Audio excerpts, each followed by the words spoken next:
समय पहले की बात है। प्रतापगढ़ नाम का एक राज्य था। वहाँ का राजा बहुत अच्छा था, मगर राजा को एक सुख नहीं था। वह यह कि उसके कोई भी संतान नहीं थी और वह चाहता था कि अब वह राज्य के अंदर किसी योग्य बच्चे को गोद ले ताकि वह उसका उत्तराधिकारी बना सके और आगे की बागडोर को सुचारू रूप से चला सके। पर इसी को देखते हुए राजा ने राज्य में घोषणा करवा दी कि सभी बच्चे राजमहल में एकत्रित हो जाएं। ऐसा ही हुआ।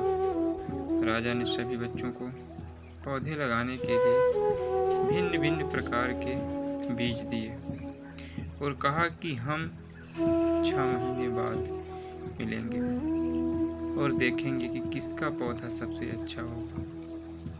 महीना बीत जाने के बाद भी एक बच्चा ऐसा था जिसके गमले में वह बीज अभी तक नहीं फूटा था, लेकिन वह रोज उसकी देखभाल करता था और रोज पौधे को पानी देता था। देखते ही देखते 3 महीने बीत गए। बच्चा बहुत परेशान हो गया। तभी उसकी माँ ने कहा कि बेटा धैर्य रखो, कुछ बीजों को फलने में ज़्यादा वक्त लगता है। और वह पौधा को सींचते रहा। 6 महीने हो गए। राजा के पास जाने का समय आ गया, लेकिन वह डरा हुआ था कि सभी बच्चों के गमले में तो पौधे होंगे और उसका गमला खाली होगा।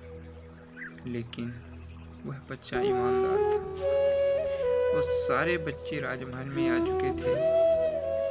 कुछ बच्चे जोश से भरे हुए थे क्योंकि उनके अंदर राज्य का उत्तराधिकारी बनने की प्रबल लालसा थी।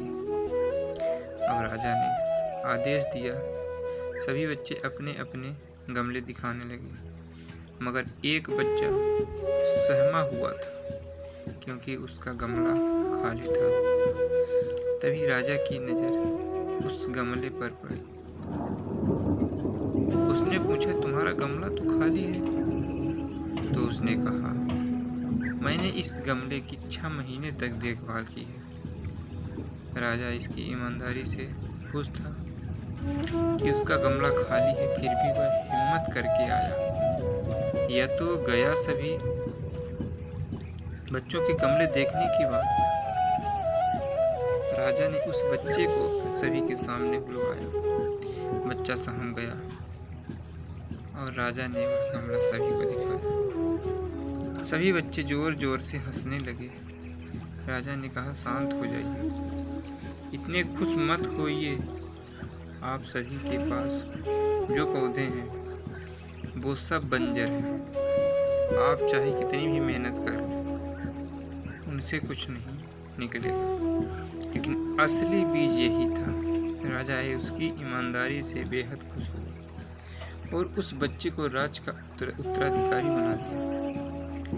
लेकिन हमें इस कहानी से क्या सीख मिलती है, आप लोग कमेंट करके बताएं। मेरे हिसाब से तो ये सीख मिलती है कि अपने अंदर ईमानदारी का होना बहुत ज़रूरी है।